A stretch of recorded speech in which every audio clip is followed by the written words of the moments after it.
Well, hello, good evening and welcome. My name is Dave Coplin. I'm going to be your host for the next few weeks as we invite you to join us for Remote Schooling SOS. So the story behind this is a story that we all share. It's the fact that once again, we find ourselves trying to do our best remote schooling our kids. We know from all of our various backgrounds that actually it's not that easy, is it? It's not that straightforward. It's fraught with challenges. I am a technology expert. I know that technology is really hard.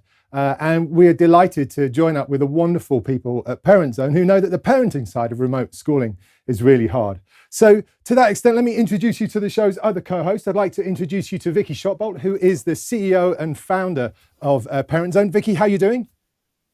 I'm good, thank you. What a pair we're going to make, Dave.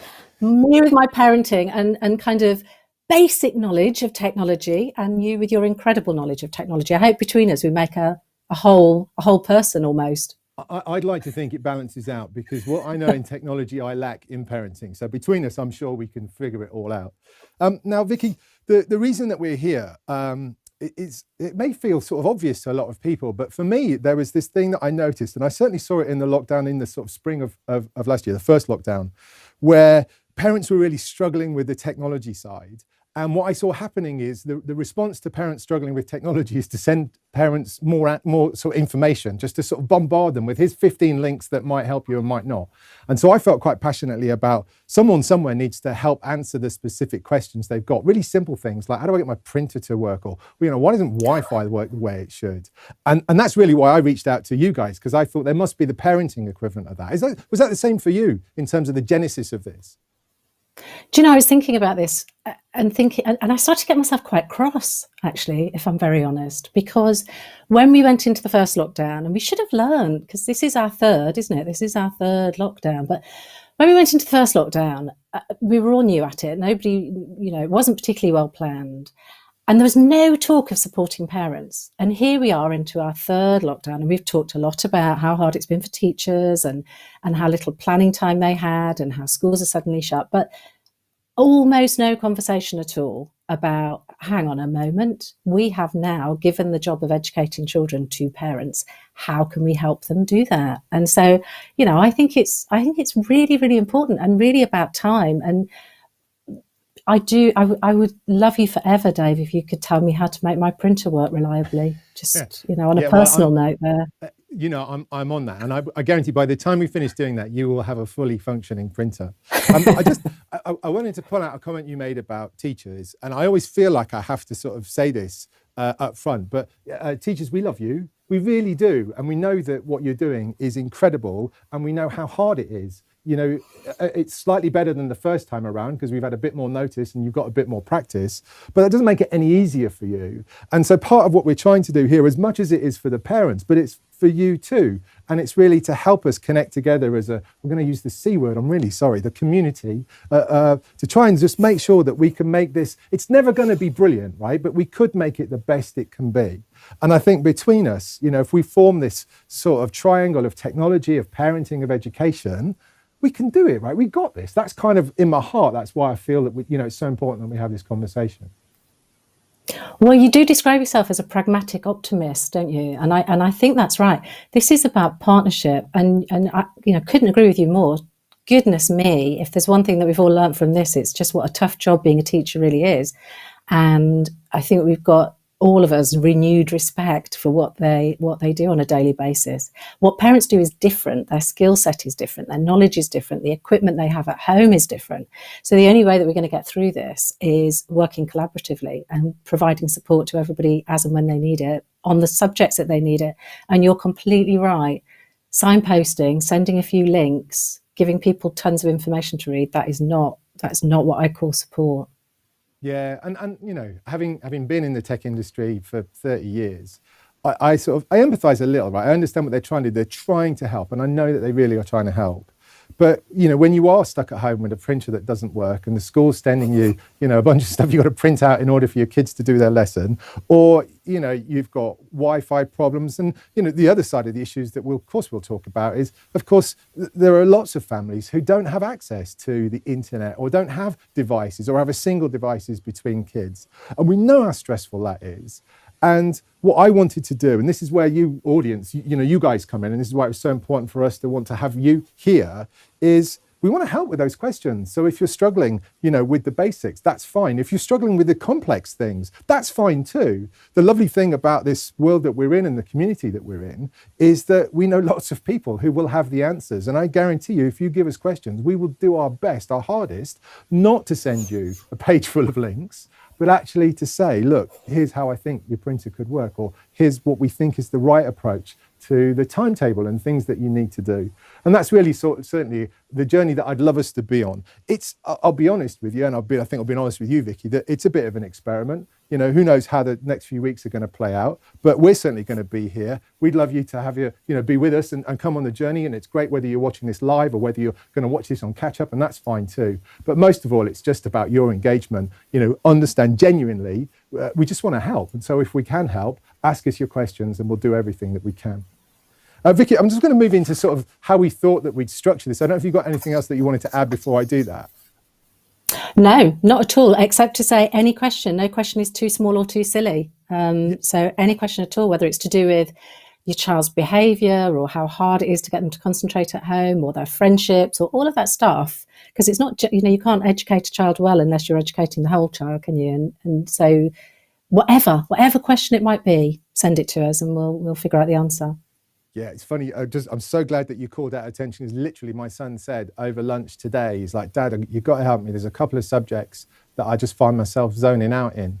And I've got to figure out what we do. And it's just, it's a classic challenge, isn't it? So that whole spectrum of things is really important. So in my head, and certainly in the conversations we've had with the lovely folks at Parent Zone, we kind of felt that there's like 4 pillars for this. So there's some technology stuff, and really there's things about, I know you guys have got questions about what's the right device, and I know some schools are talking about write-on devices. These might be tablets where the kids can write on the device rather than type. So there'll be some hardware stuff. Obviously there's a load of software involved. So there's things like the learning platforms. I know lots of you are having problems with the learning platforms. The schools, some of them are issuing homework, some aren't, and some teachers are doing different things. So we'll try and help there. There's this whole thing about mental health and well-being, and probably physical well-being too, that we really want to get into. And by the way, not just for your kids, parents, we're here for you, right? So this is about how do you maintain your own sanity and mental well-being as you go through this process. And then the 4th pillar was really about sort of the best practice for remote schooling. So really specifically about schooling and what sort of resources are good, what have people done that's worked well, what should people avoid, that whole kind of thing. So they're the broad 4 pillars that right now, in episode 1 of our great journey that we're setting out. If you think that there are other areas, then again, we'll be guided by you, right? We'd want to be there and want to make sure that we're answering you. And so for us, we kind of feel that the format of the conversations to take place, we want to bring you some insights. So every week we're going to focus on a main topic, and we're going to pick something that we know that lots of people are asking about. We'll discuss that, and again, it'd be great to get your interaction. Don't forget that you can chat live on YouTube. You can also tweet us or any of your favorite social networks, and the hashtag is Remote School SOS. And then we're going to follow that. And what I'd like to do for my part as a technologist is every week I want to bring you a top tip about things that you can do with technology to make your lives a bit better. And then the end of the show will be a live Q&A. So hopefully when I get to what I affectionately call Studio 1, which is basically the other side of my living room, which is what I'm currently in, I will hopefully see a list of questions from you that Vicky and I will do our best to answer. And then the final thing I should say is that every week we'll be looking to bring in other experts, so experts from education, other experts in technology, parenting, people who've got different perspectives, because again, with the more we can share about this stuff, the better it can be. So with that, I'd like to launch, unless Vicky, you've got anything else that you want to add before I move on? No, but you did tell me that I had to call you out if you started using tech terms that I didn't understand. So I am going to call you out. I'm going to call you out on a write-on device, because you first used that expression with me yesterday, and I thought you meant a funky, trendy device. And actually, you didn't at all. You meant a device that you could write on. Good catch, Vicky. You thought, you know what? Right on. Yeah, no, I didn't. I meant as in right on with a W. Now, it's just something, it's language that I've noticed that schools have started to use. Because there doesn't seem to be a common term, right? So we could talk about a tablet, but actually, as we'll see in another episode I've got planned for you guys, a tablet is as much about, it could be an iPad or a Google Chromebook or something like that, or it could be literally a bit of plastic and a stylus that you write on. So what the schools are talking about, and these are certainly schools that are, and probably this is more for a secondary sort of age, who are now finally starting to think that the future of schooling might include some provision of laptops in the lessons, which is fundamentally different from where we've been before the pandemic. One of the things that schools will tell you, and they're right to say this, is that actually the ability to write on the screen is often really, really helpful. I've seen it firsthand with my son. We've been doing, oh God, Vicky, let me tell you, the bane of my life this week has been quadratic equations.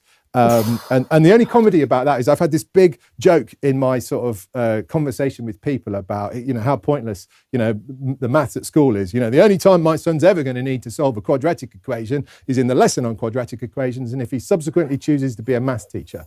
Now, the joke's on me now because I'm sitting there and he's like, Dad, how do I do this? And I'm like, oh, come on. Anyway, I digress. The point is, if you want to write out the quadratic formula using a keyboard and Word, that's hard work. It's doable, and Word and lots of sort of mathematical programs will make it available to you. But if you're a student trying to keep up with a lesson, getting everything in the right place and tabbing through to the right, that's really hard. Whereas if you could just physically write it on the screen, you're straight in. And I've seen some teachers are now starting to lean into that sort of thing where they're not getting kids to print out lots of stuff at home, but are instead saying, look, it's available online, whether it's in your Google Classroom or your Teams workspace, whatever it might be, just fill it in on the screen and then submit it that way. Now, the only problem with these write-on devices is that they're a bit expensive, Vicky, and that's part of the challenge. We're going to do, I think probably next week, I want to do a piece on devices and what's the best device for remote schooling. So maybe we'll pick up a bit there, but you were absolutely right to pull me up. But do you see the reward for pulling me up? You then got a nice 5-minute monologue that was technically slightly relevant, but not actually what we should have been talking about.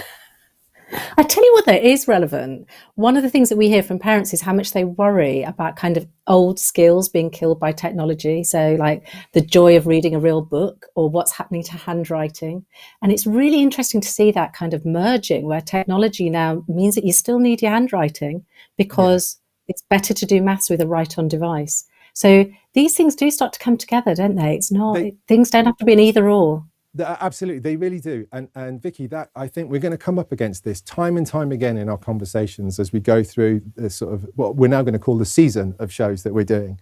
And that is, literally, I just made that up. But, it's really easy, and especially for someone like me, I love to talk about the technology, and I'll often give you the impression that it's kind of all or nothing, and that nothing could be further than the truth. This is about finding where does the technology add more value than anything else, and in the areas where it doesn't, let's not use the technology. So it's about getting that balance. And I think there is a real joy in writing, and there is a real joy in reading a book. There's also a real joy when you're, if you remember, going on holiday and not having to pack 15 books, but being able to take an electronic device that carries them all. So it's about the balance, and I think it's about the dialogue. And again, that's to you guys in the audience, the dialogue that I'd love to strike up with you. I know some of you are worried about things like screen time. I guarantee you we'll talk about screen time. And, sometimes the answers are a bit counterintuitive. Maybe actually this is a time when our kids need more screen time. It's just we've got to help guide them to use it in an effective way. And that's just an example. I'm not saying that's the answer, but I think that balance is a really good point to make, Vicky. So speaking of balance, I'd like to jump into what is our first topic, our first big topic. And it's really this is a show that's really about how good is good enough. And I think that's a question, Vicky, that we had in from someone in the audience previous to this. That's exactly right. Yeah, we had this question in from a parent in Maidstone in Kent, where I am actually, hence the oldie worldy background. And the question that she was asking was, how much should I expect my child to do? How much is doable? I understand that we need a certain amount of lessons, and I understand the Department for Education have kind of set out expectations about how much learning kids should be doing every day, but she's finding it really difficult. And she feels that the general consensus amongst her friends is that it's too big an amount for a child to be able to sit down and do consistently every single day. So what should we be expecting our kids to do? Yeah, I think you've got the overview, haven't you, of what the government says we should be expecting them to do. Yeah, I have. Let me pull that out actually, because I'm always a bit sort of nervous about reading out the government guidelines, but they talk about schools are expected to set a meaningful and ambitious work each day in several different subjects. Let me tell you, quadratic equations is beyond ambitious. Just saying, right? Schools are expected to provide remote education that includes either recorded or live direct teaching. Schools should be of equivalent length to the core teaching pupils would receive in school. And I find that a little bit controversial myself. And I know there are lots of reasons why that, and I know there are working parents who need, to be able to focus on the things that they're doing. But this sort of concept of replicating analog school in digital format is something that's a bit odd. And then we look at sort of minimums. We look at 3 hours a day for Key Stage 1. We look at 4 hours a day for Key Stage 2, 5 hours a day for Key Stage 3 and 4. And they should include both direct teaching time and time for pupils to complete tasks. Now, that's quite an interesting list. I don't know, Vicky, if you want to sort of pick into any of that. I don't know, how do you feel about this sort of concept that we should be replicating the same amount of time that the kids would be spending at school? I think it's a really interesting one, and it is controversial, isn't it? Because nobody wants children's education to dip. Nobody wants them to miss out on actually what's going to have been pretty much a full year of school life. And it's a concern that I think every parent will have. But I also think that nobody knows a child better than their parent. And we know as adults that if you sit a child in front of a computer, if you sit anybody in front of a computer for 3 hours a day and try and replicate exactly what they might have been doing in a classroom, you're going to fail. Just like, I think about my team that I work with at Parent Zone, we don't try and recreate the office experience. We try and do our work as effectively as we did in the office, but differently because we're doing it at home. So I think this is it's back to that partnership word. It's about listening to your child, understanding your child, and then working with your child's teacher to make sure that the balance is right. Because, a worksheet that you're doing away from a screen that interests you and entertains you and engages you for a while, fine, and then maybe you do something different, and then maybe you go out for a walk and you do some physical activity. You've got to make the day work for the child. And parents have to do that proactively. I don't think it's a question of just being given a timetable from school and definitely not a timetable from the Department for Education, and just following it rigorously, because that won't work. No. And I think there's a lot of stress involved in as a parent, feeling that you're in some ways failing if you don't keep up. If you can't cope with doing a full days of lessons at the time that they're supposed to happen. And, certainly, Vicky, you know this, but I run a sort of weekly live stream broadly on the future of work, but we end up talking about education a lot. And there's a wonderful teacher who came on, a guy called Ian Phillips, and he talks about this opportunity really to build that relationship with your kids and with the school too, that is really about, if nothing else, if our kids can walk away from this experience and still be filled with curiosity and still have ways to explore their creativity and still be looking for learning, the fact that it's delivered in 45-minute slots becomes sort of less relevant to what we're doing. And I think, certainly for the parents who are worried about how do we keep up with the schedule, some of it is about how do we make sure that we are just engaging with each other in the right way is a great help. I mean, it doesn't speak to the problem, I know. And again, it's something that I'm sure you guys will have come up with lots, Vicky, is about the parents who are, trying really hard to keep up at work as well as remote school their kids. And then it's amplified. Maybe they've got, a couple of kids or 2 or 3 kids who are at different years are being set in different assignments.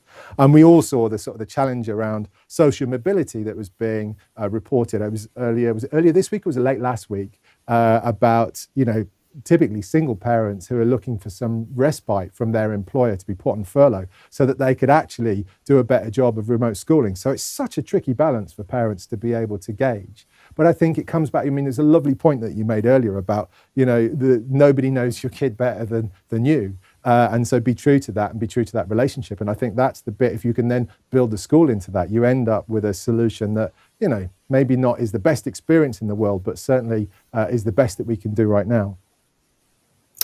And I think schools are doing an incredible job. I mean, we've talked to some amazing teachers who are coming up with creative and different ways. They're thinking about how they can deliver lessons that work if you've only got a mobile and, different formats, and so much creativity around how do you make sure that parents have got flexible ways of supporting their child's learning at home.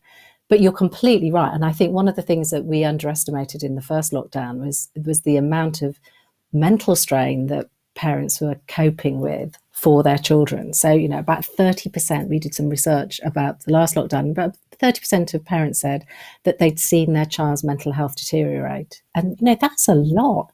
And, if, you know, as a parent, what are you going to worry about first? Your child being happy and mentally well, or the quadratic equation? And, you know, these are decisions that parents are having to make on the hoof every day, listening to their instincts.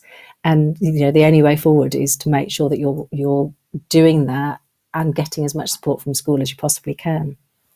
No, totally. And actually, there's 2 points I wanted to pick up there, Vicky. The first, just as a throwaway, you talked about the creativity of teachers. And so my first call out to the audience is, have you seen great examples of teachers being creative? So we'd love to hear from you if you've experienced any of that. And secondly, if you are a teacher, we'd love to hear from you about, you know, maybe your ideas, the things you've done, or even the challenges that you face in being creative. Because, you know, one of the things, and I think this will be a recurring theme, is, you know, digital school and remote school is not the same experience. And so part of the transition we all have to make in our respective parts of that role is how, what is the new way of doing this? What is the new way of getting the learning across, or engaging the kids, or inspiring the kids, or, you know, empowering them to be curious and explore? So, you know, audience, we'd love to hear from you. And then second thing is about the parents. And it's about building a relationship with the school as well. I think that's one of the things that becomes so important, is how you build that relationship with the school, and whether it's about the individual relationship about you and your children, or actually it's the broad, you know, just environmental, we're here to help, how do we help each other do this? One of the things that's really interesting, Vicky, that we've noticed in the world of work is the sort of the concept of remote working has changed the kind of leadership that we need. And it's gone from this sort of, you know, if you like, stereotypical command and control management to much more of a sort of an empowerment-based leadership. So look, here's what we need to do. You guys, you know, you guys got this. You go off and do it. I'm here to help you and coach, but I'm not going to tell you what to do. And what I've seen, interestingly, in our conversations around schooling and education, is where this works well, where remote schooling works really well, is where you take a similar approach, and typically it's with the students and the teachers, and you build this collaborative approach. So the teacher changes from, you know, do what I tell you to do, to what's the best way for us to do this? I need to teach you about quadratic equations. What would be the best? We need to do this practical experiment, or we're doing this bit in art. What would be the best way? Because I guarantee you, between the kids and the parents and the teachers, you've all got lots of ideas about the best way. And only through this, you know, through sharing, do we find the right way. So I think this concept of building that relationship between the three parties becomes really important. And I think being honest as well. I mean, I was chuckling to myself about the you know, how a famous search engine releases the top search terms that they've had in the last year. And apparently questions about maths have been one of the highest search terms, because that's obviously the subject that makes people break out in cold sweats. It certainly does me. And I think it's okay to be honest with your friends who are also doing this home learning thing, with your child's teacher, with your employer, if there's a bit that you're finding really hard, because it might just be that one of those people will be able to say to you, well, we could help with that. Or, you know, actually, I happen to really love maths, so I'll do a bit of that with your child if you'd like me to. No, I love that. And it's funny, again, there's this sort of concept of vulnerability, which I know means a lot of things in lots of different concepts. But part of the challenge, remember how we used to be with technology? We wouldn't want to let on to our kids that we don't know how it works, or I don't know how to do that. I'd really love for those days to end, because there's no shame in not knowing that. Because how could you, you know how all that stuff works? But actually, and same with teachers, you know, actually, I don't know, how do I get the, you know, I want to show you guys a video, but how do I get the sound to play so you can all hear it, all that sort of stuff.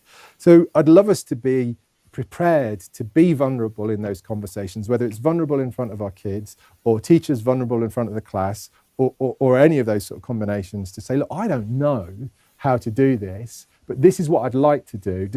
Can anybody help me? And I think that's the first big step in this for me. And especially when it comes to, you know, how good is good enough, I think opening up that dialogue and being, you know, open and honest with the school and talking to your kids about what works is such an important step in this.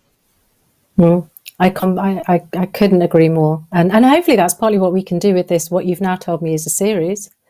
A season, not a hopefully- series. It's a season. Oh, sorry, a season. Yeah, Sorry. we're in Netflix land now. You know, come on. As long as I can be in Bridgerton and have one of the costumes. Hopefully it's what we can do, because, you know, it's tough sometimes to say, I don't actually know how to do this. And I also think that for parents, it's really tough with their kids. It's really tough to go, I can't actually help you with that because I don't really know what you're doing. And I don't understand it. But if you can do it together. The other thing that I think we underestimate is just how much stuff there is to learn. I was thinking about this today. I've had to get to grips with about 4 different live streaming platforms whilst I've been working in lockdown, because one department will use, you know, one company's remote platform, another one will use something else, we use something else at Parents' End, and then kids are bringing stuff home from school. It's just volume sometimes, I think, that we've been overwhelmed with. Yeah, absolutely. And there's a conversation I think I'd like to have with you on this show, which is about learning to let go. And what I mean by that, in you know, perhaps in a different time, I have to know everything about this platform before I'm even prepared to use it. And unless I know everything, we won't be stepping forward. Actually, there's no way you can know all of the things. Even, you know, someone in my industry, or someone of my years with all of the experience I've got, there's just no way. But you learn to let go. It doesn't matter that I don't know everything. I'll have a go. I'll see what happens, see how it works. We'll explore it. And if we can explore it together, you know, we can't break anything, but we can just learn from it. And I think, for me, I think you can find as a parent, with the technology, with education, I certainly find confidence in actually knowing that I don't need to know everything, knowing that there's probably someone around that I could ask if I needed to. And that actually makes me feel a lot happier about exploring more. And it's difficult, it's hard to take that step, but when you can, I think that's a really great mindset to have with all this stuff. I think it is. And I do agree with you broadly, but I'm super conscious of the fact that I'm talking to somebody who is an envisaging officer, can't say that word, who knows tech inside out and upside down. And I don't know if you were listening to the news tonight, where there was a story about some of the laptops that are being distributed potentially having malware on them. So some of those free laptops that were given to families and potentially having malware on them. Now, if I was a parent who'd received one of those laptops who wasn't an envisaging officer, I'd actually be quite alarmed. So, you know, I agree with you. You can rarely do as much harm as you think you're going to do. Just push the button and see what happens. But on the other hand, if you really don't know this stuff and you're not very confident with tech and you don't want to break it, it can be quite alarming, especially when you hear stories like laptops having malware on them when they're delivered. So I think you're a bit of a special case, Dave, if I'm honest. Yeah, that's a euphemism that's been used for me all my life, let me tell you, Vicky. Yeah, look, it's a point well made, and certainly, again, you know, one of the reasons why I felt quite strongly about being able to have this dialogue, and again, hopefully bringing you guys into the conversation, is to help those people who feel that, you know, they're not sure what to do, who aren't that confident. My sort of gut feel is that we've all, even envisioners like me, have had a really different relationship with technology as a result of the pandemic. And I'm not going to say it's all been positive, but I know lots of people who have engaged with technology more than they would have ever done without the pandemic. And as the pragmatic optimist, that's my little glimmer of hope. That's the world where I think, actually, so you've taken that first step. You've realized that, you know, with me, it's like, and I'm sort of embarrassed to admit this, and I know they'll be watching actually, but, you know, I've been doing IT for 30 years, right? My mum and dad, they only live in Bedford. It's like an hour and a half away. And, you know, I'm a relatively dutiful son, so I'll phone them, you know, occasionally, regularly, and all that sort of stuff. But we've set up a weekly video call now. And I'm sort of thinking it, and it's wonderful. I get to see my mum and dad. They get to see, you know, their sons. There's sort of 3 of us. One of them's in Singapore. One of them's also in Bedford. But I'm thinking, well, why haven't I done this before? It's only the pandemic has forced me to actually start to use the technology. And so that's the little glimmer of hope for me, for those people who are starting to on that journey. But you're right, it's a big step, and especially when you've got something that's as complex and horrible as malware. But again, if we can help connect those people to resources that can help them, that's really what I want to do too. And again, you know, your printer, I'm telling you, Vicky, by the time we're done, your printer's going to work. Don't believe you. My printer has it in for me. My printer hates me. That's what I've concluded, actually. Yeah, and yeah, I think I don't think I'm alone, actually. I like to think that there'll be hundreds of parents watching this first pilot in the new series / season of our chat, who have a printer with a printer that hates them too, because, you know, as I've said to you before, Dave, they're the devil's work. They are the devil's work. But you know what? And I'm going to use that as a lovely segue, because I don't buy that at all, actually. I believe in sort of the levels of hell of technology. Levels of technology hell. Printers, at best, come in at number 2. And I'm going to tell you about what comes in to the number 1. So I'm going to move on, if that's all right, Vicky, and we're going to go to do a quick top tips, and then we're going to come to some questions. How about that? Sounds like a plan.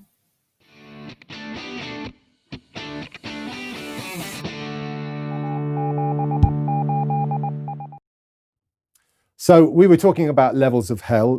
Vicky's proposition was that printers should be at the top level, the top tier when it comes to technology hell. But I'm going to see that, and I'm going to raise you Wi-Fi. So my top tip for this week is about connectivity. And really, it's about how you connect to the internet, because your connection to the internet is probably the most important part of your remote schooling setup, but it's often the most overlooked. And the problem is, when you don't have a reliable connection to the internet, then your kids are not going to have a reliable remote schooling experience, and you don't need me to tell you that you're going to have a really stressful time. So there are actually 3 really simple things that you can do to make your connectivity a lot better than it currently is. I'm not talking about faster, I'm just talking about more reliable. And the first thing is, you've got to understand that this lovely little box, that you'll have a box that looks a little bit like this somewhere in your house, and it's your network router. And typically, if you've got broadband, and most people in the UK have broadband, but not all of them, and we'll come to the digital divide and digital poverty later, I promise you. The problem with these little devices is typically they use a technology called Wi-Fi, which we all love, but actually is a bit rubbish on the quiet. And so the problem is, this router receives the internet from the outside world and then broadcasts it around your house. So 3 things that you can do to make your connectivity better. Number 1, learn to love your router. The first thing that you should do with your router is every now and again, now I'm going to suggest once a week at the beginning of the school week, it might be once a day depending on how old your router is, reboot it. This carries all of the information between you and the internet and vice versa. And every now and again, it gets clogged up. It gets bogged down in all that information. Best thing you can do, quickly reboot it. And you'll often see a really significant improvement in speed when you do that. So once a week, once a day, if you can do it. Number 2, and this is massively controversial, ditch Wi-Fi altogether if you can. Wi-Fi is basically magic, right? You can't see it, right? It doesn't exist. You can't touch it, right? So how do you know it even exists? And quite often you'll be standing there and the Wi-Fi will drop and you know that it doesn't exist. And the problem with Wi-Fi is a radio signal, and it's transmitted from your router. And the problem with the kind of radio that Wi-Fi uses is a very weak signal, and it's easily interfered with. So it doesn't like traveling over long distances. It's all the rage some time ago. And this is a specific cable. It's called a network cable. Now, if you're in a place where you can access your router, and if you can find a way of running a cable from your router to your computer, not only do you get a reliable connection, so no more dropouts, no more, or could you turn the video off because the Wi-Fi is a bit dodgy, you get a solid connection. Nice thing about real physical wires is they're much better than radio. So if you plug in a wire, you'll get up to 50 times faster in terms of pure networking speed. It obviously depends on your internet connection. So if you can do that, it's worth its doing. Then the final thing about these cables is brilliantly, is you can run them really long. So they'll go up to 100 meters. So even if, and I know families that do this, the router is, in the airing cupboard downstairs and the kids are upstairs doing their lessons, even if you, just for the time that they're schooling, you take a cable and you plug it into your router and you run it out the airing cupboard, up the stairs, around the corner and into their room, it's still worth doing. Couple of caveats. If you're doing this on a mobile phone or a tablet, so an iPad or a Android tablet, something like that, you're probably better sticking with Wi-Fi. If you've got one of those slim laptops, you might need to buy what's called a dongle, which is really a connector that takes USB and then goes to one of these cables. I hope, Vicky, that you're at the back there writing down all of the list of terms that I'm now going to have to sort of pay penance for using. So that's tip number 2. Tip number 3, if you're not prepared to live without Wi-Fi for lessons, is back to your old friend, the router again. So there's a couple of things that you can do. Number 1, the router will work best when you're close to it. So if you can, put the router in the same room as where you are working or where the kids are doing their lessons. And again, you've got the best opportunity to sort of remove the interference. If you can't do that, there's a couple of other options. I've got one of them here. I don't know if you won't be able to see this sort of quite clearly on the camera, but this is called a power line adapter. And basically this definitely is in the category of magic, because it will take your internet connection, and if you plug it into your mains socket, so your electricity socket, it will convert your network and it will run it over the house wiring, so the household things. Again, a couple of caveats. They cost money, so they're about between 30 and 70 quid. There are really technical complications, so you have to be on the same ring main in order for it to work. And then the final thing that you can do is to use a Wi-Fi repeater, which is a device that really you put at the edge of your Wi-Fi reception, and it just rebroadcasts, retransmits that signal. So look, there's three things that you can do. And the reason for doing this is if you get your connectivity sorted, if you have a reliable connection, then you can concentrate on the lessons and you can really focus on the things that you need to do. I've also created a longer video that explains all of these things in a bit more detail, and I'll post the link and you'll see that in the comments in the show below. And so on that note, I am going to move to our final Q&A session.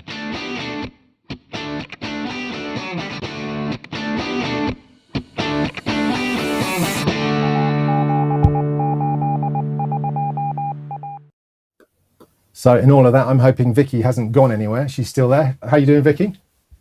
I've rushed off actually to reboot my router. In all the years I've had a router, I have literally never rebooted my router. I wouldn't dare turn it off. And you said I could pull you up on things. I don't believe you about the microwave. Is that true? It's absolutely Did you just make that up? No. So look, let's get technical for a minute. Wi-Fi typically, so the sort of the first version of Wi-Fi works on a frequency which is 2.4 gigahertz, which coincidentally is the same frequency that your home phones, if you've got a cordless home phone, it's the same frequency. If you've got probably a video doorbell or a radio doorbell, that's sort of a wireless doorbell, same frequency. And there was one other that is also the same frequency, and microwaves. So you'll notice, I mean, we used to have this in our old house because the router was near the kitchen, and you put the microwave on and then the Wi-Fi would drop in the kitchen. It would be like, well, why is that? 2.4 gigahertz. Now, newer Wi-Fi uses a 5.4 or 5 point something gigahertz, which is a different level, but not many devices have that. So again, that's the issue. So it's just, you know, old-fashioned science and radio. And those of you that are in, you know, sort of older homes, you'll know that you can't pass radio waves through old sort of Victorian buildings. More modern houses don't seem to suffer from the same problems.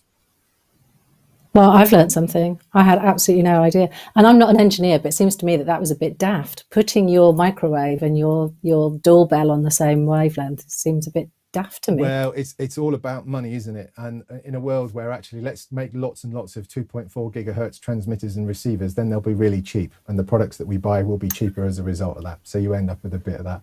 And there may either be, I mean, there'll also be, oh God, you've asked now, but legislation about what wavelengths can be used, and every country has its own legislation on what's available, and we all agreed that, you know what, 2.4 gigahertz, that's fine, you can use that for whatever you like. And so we ended up with Wi-Fi. There you go. Yeah, but we digress. I don't think it's about my questions, is it, Dave? Sorry about that. It's not. Well, do you know, they're all good, and I want you, like I said, because you know, you think it's bad now. You wait till we're in the 3rd or 4th week, and I've really found my stride with this stuff. You'll see how much fun we're going to have. So Q&A. I'm going to go. There's one that we got in before the show from Helen in Cardiff, who was talking about online videos, classes, TV programs, resources for remote learning. Any that you recommend? We actually have a whole page on our website, and I know we've both agreed that just signposting people to websites and links is not very helpful, but we do actually have a whole page. We've just got loads of them on them, so I'm just going to pick out a couple. BBC Bite Size, can't beat it really. Everybody knows it, easy to find, really reliable, really engaging. That's a really nice one. And then there's another one called the Oak National Academy, and that's a really interesting one because that's been set up by a bunch of teachers, and it's got 10,000 lessons on there. So you've got, wow, you know, the world's your oyster there. You can probably find a lesson on any subject you need. Yeah, I have to say, I mean, I love that, and I sort of agree with you on the BBC. I think they've really, one might argue that it's a shame that it took this to do that, because I missed. Do you remember? I'm sure, Vicky, it would have been the same for you when we were kids. The stuff that would be on BBC Two during the day anyway would be all of that sort of learning. Remember that there was a really really odd one called the Wonder Box. Was it with the jewelry thing? It was quite sort of sinister, or maybe just in my world. I don't remember daytime television with any degree of fondness from my childhood. I've got to be honest. No, I think that's probably right. Let's leave that one there. But I think it's improved. I think BBC Bite Size is brilliant. So I think if we were 6 now, we'd love it. Yeah, no, without a doubt. And I think that the point I'm trying to make is, I wish we could have done this sooner, because I think it's a part that's missing in our lives. And of course, with all sort of great broadcasters, when you get that sort of broadcast quality put into it, and it's funny because my comment is going to be, YouTube's a really lovely place to explore. It's best explored safely, so explore it together. But there are some great content creators out there, many of them teachers, doing really lovely things about engaging young minds with, for me it's science, and but for you it might be something else. And so look for those. They're the ones that it's something that's presented in a way that's set out. Not the, do you remember, it was always, we used to come in from the pub a bit late, and it would be at the Open University, and there'd be some poor guy with really dodgy sort of handlebar moustache and, a tank top and cords on. Do you know what I mean? It's just not that anymore, thankfully. So I actually think over the coming weeks that we'll have lots more of sort of recommendations for that sort of content. And then we'll sort of figure out where we can go, and we'll keep working on that. So question number 2 I think this is you actually, Dave. Can I ask you one? Yeah, go on then. From Graham. I've got one in from somebody called Graham in London. He wants to know, I'm only asking you this one because I don't want it to come in my direction, because I wouldn't know what the answer was. Can tablets and smartphones be used instead of a proper laptop?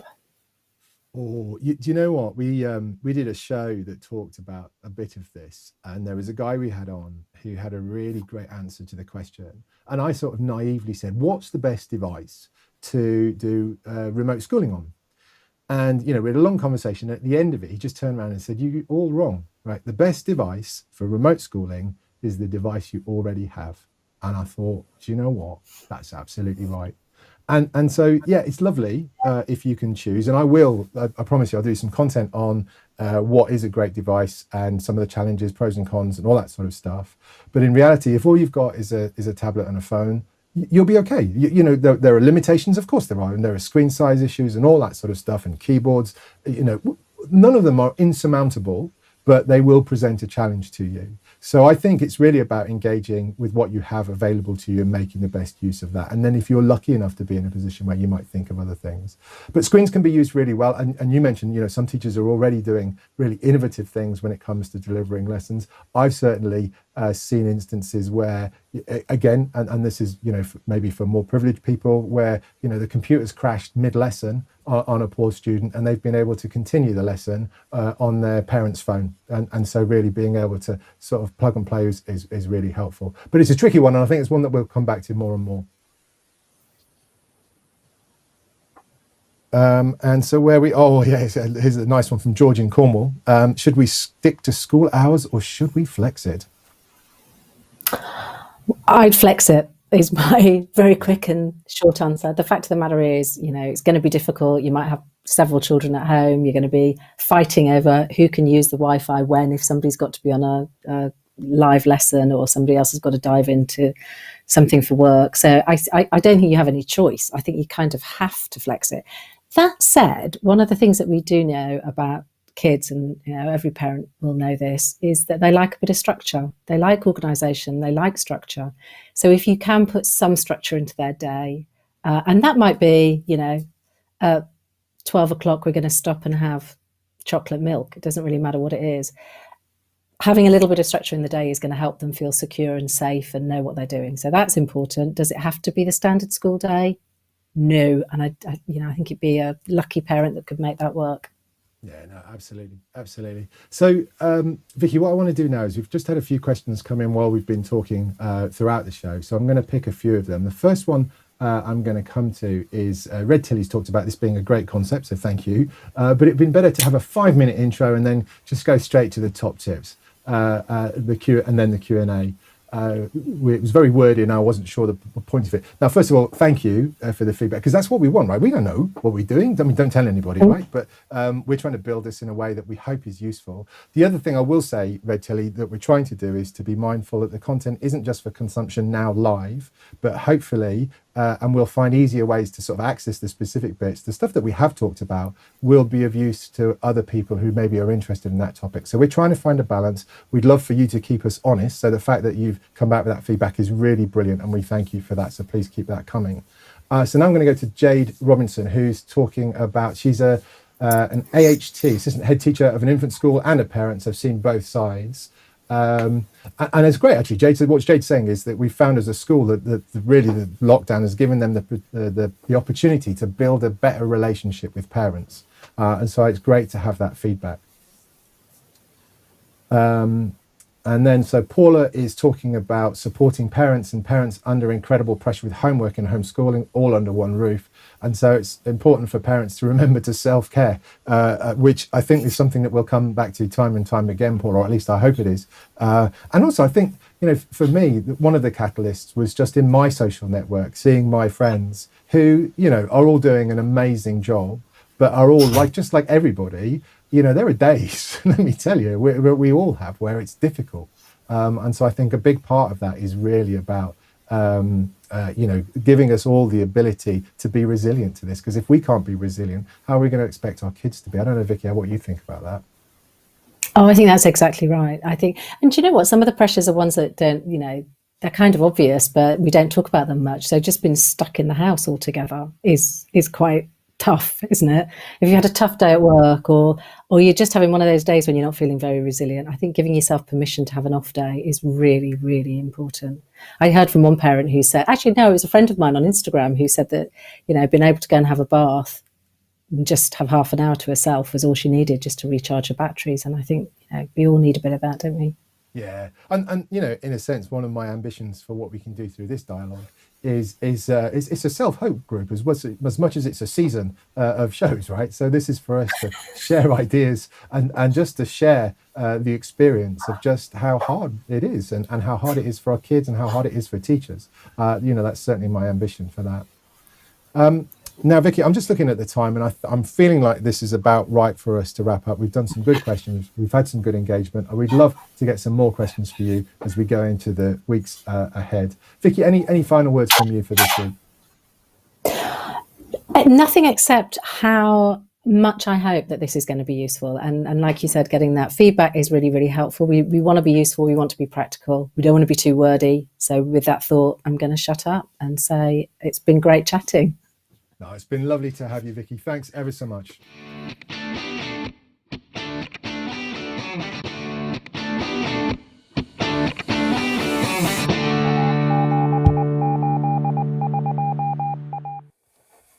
So I just want to say thank you for joining us. It was an experiment tonight. I hope you've enjoyed it. And if you haven't enjoyed it, let us know.